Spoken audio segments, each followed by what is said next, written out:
Napansin nyo ba? Merong mga trabahong konektado sa sakit nung nagtatrabaho. Medyo magulo ba? Eto, para mas maintindihan nyo.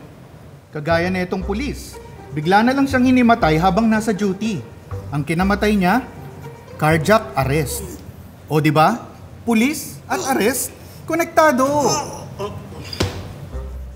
Ito naman ay isang abogado.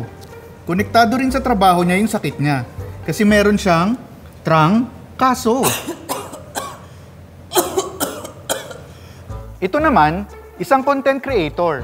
Ang naging sakit niya, influenza. Kaya isa na siyang social media influenza.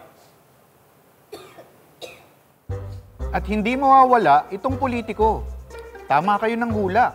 Konektado rin sa pagiging politiko ang naging sakit niya. Diabetes. Na-amputate ako.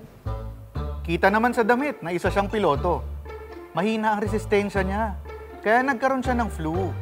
Di ba? Fly, flu, flown. Ito naman ay isang pintor. Sakto rin ang trabaho niya sa naging sakit niya.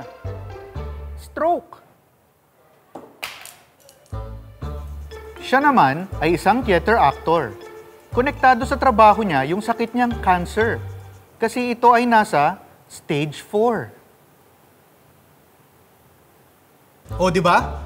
Akalain mong merong mga trabahong konektado sa sakit. Katulad ko, isa akong host sa telebisyon at meron akong TV. Yun lang, hanggang sa muli, paalam!